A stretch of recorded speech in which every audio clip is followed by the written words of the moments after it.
Nothing hits a spot like a bowl of warm chili on a cold winter day. But it's got to be homemade chili, not that commercial crap. So what do you do if you don't have time? Spend a day and can it. Then you always have it on hand, and it only takes about 15 minutes to warm it up on the stove. Here's how I do it. Every family likes chili their way. There is Cincinnati chili, which is often served over spaghetti. Texas chili doesn't include beans. Chili verde uses pork instead of beef. And white chili uses only white beans and poultry meat instead of beef.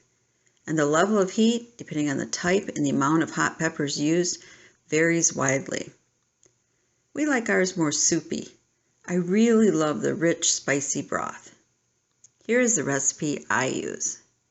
Now you can double or triple this recipe depending on the size of your pot. I let each family member individualize their serving when I warm up a jar or two for dinner. My husband and I like to add some ghost pepper flakes for added heat. My daughter likes shredded cheddar cheese on top. My older son likes crumbled tortilla chips on top. And my youngest just loves it plain. I have found that I don't like the taste of some canned meats. Hamburger often ends up rather tasteless. However, in this recipe, it's not the case. It is delicious. For this recipe, This is you'll Pepper need 2 Potpourri, pounds of ground reminding you beef, to subscribe and share the knowledge. 1½ Thanks so large much for onions watching. chopped, 8 cloves of garlic diced, and both the onion and the garlic I still have left over from the summer garden. And then you are going to want 6 tablespoons of chili powder, 8 teaspoons of ground cumin, and then in here I mixed together 4 teaspoons sugar, 2 teaspoons salt, and 2 teaspoons dried oregano. You will also need 1 15-ounce beef broth, 4 pints of crushed tomato, this is my home canned tomato yet from last year, and 1 can of chili beans, 1 can of kidney beans. Now let's get cooking. Put your ground beef, the garlic, and your onions in your pan. You're going to want to get these nice and brown.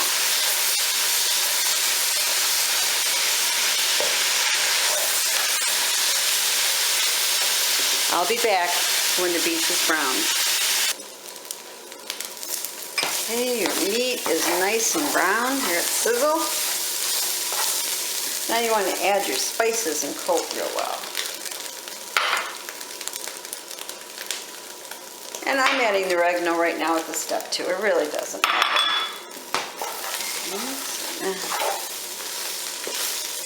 Keep coating your meat with the spices. And then we'll cook it for maybe about 3 more minutes before we add anything else. Time to add your remaining ingredients.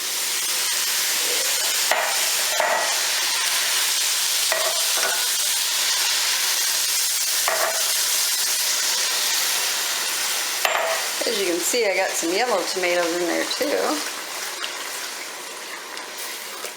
And we want to add beef broth.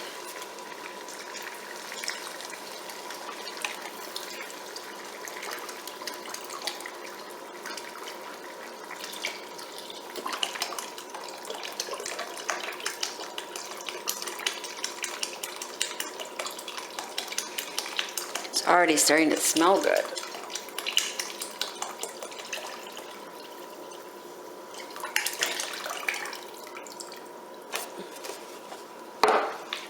Stir that in a little.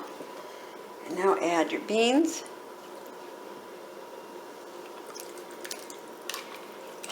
Make sure you drain the cans first.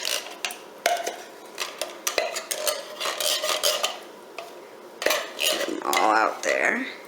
That was a chili bean. And now we're going to do the kidney beans.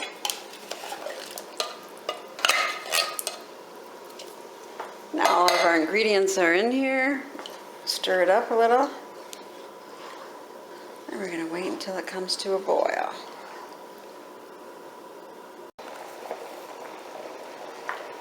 Well, we've got it at a nice boil right now, so all we have to do is turn it down and simmer it for 15 minutes. Don't put a cover on it, just leave it open. Be back.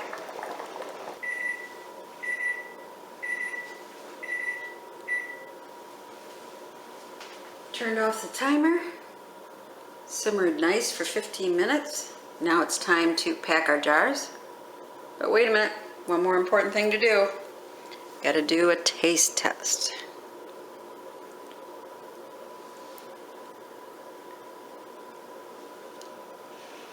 Blowing on it. Do not want to burn my tongue. Really good. It's nice and rich and different layers of flavor. It's very, very good. Now, time to can. It's a nice clean quart jar, fresh from the dishwasher. Got a funnel on top. Now we will spoon the chili into the jar.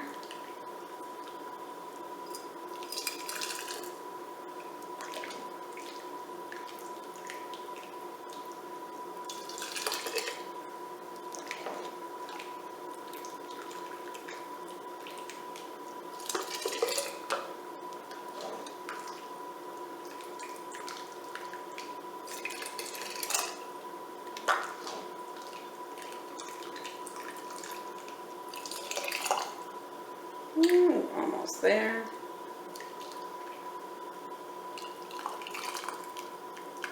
And you want to leave a ½ inch space. Let's get it right up there. Just slightly more. Now it's time for the lid.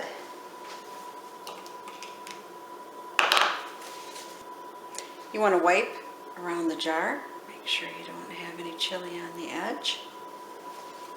And then I still heat my lids, not to boiling, just warm them up. With the new lids, I guess you don't have to, but worked for me in the past, so I'll still do it. And just finger tight on here.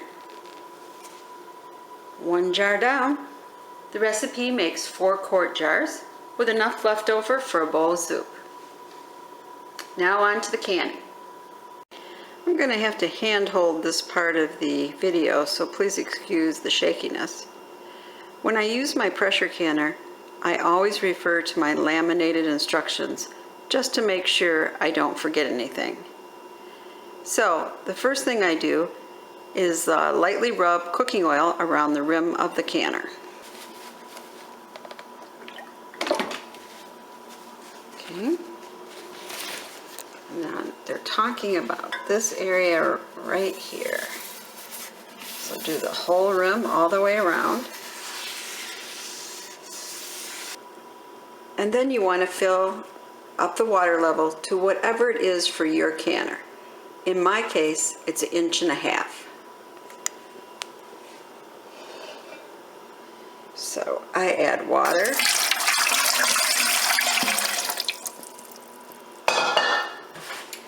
And I add vinegar.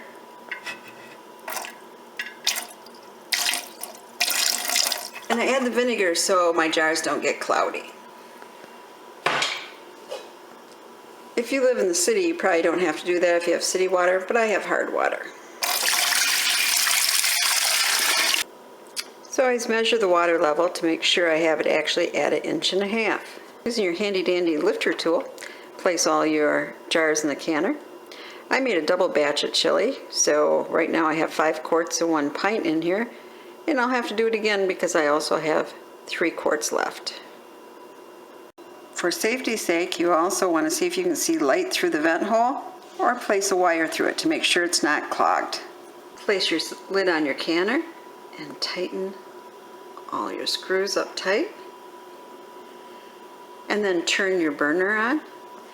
In my case, I put it between 7 and 8. I know that that's the best temperature for it. You notice that I can on an electric cooktop. I really haven't had any problems, even though the American canner is very heavy. Have not any breaks in the cooktop, and I am able to maintain the proper pressure.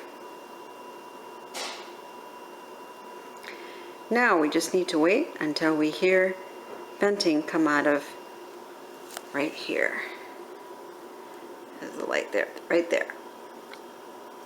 I don't think you can see the steam, but you can hear it. We'll now set the timer for 10 minutes. Well, time's up. Okay, it's vented for 10 minutes and you can now put on your weight. And now it'll start going. Steam is coming out of the weight and you can see the pressure gauge is now on 0. So it's now time to set our timer for 90 minutes for the course.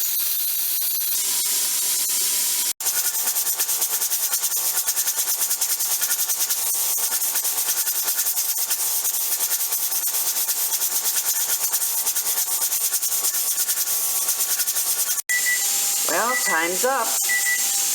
As you can see, the gauge is down to 0. We can now remove the weight. And now you can unload your pressure canner. You want to be a little careful when you lift this because there still can be steam in it, and it is pretty heavy. Okay, there we go. We're almost done.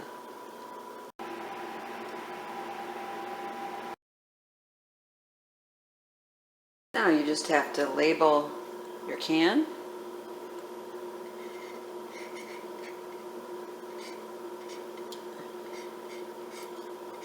And be sure to date it.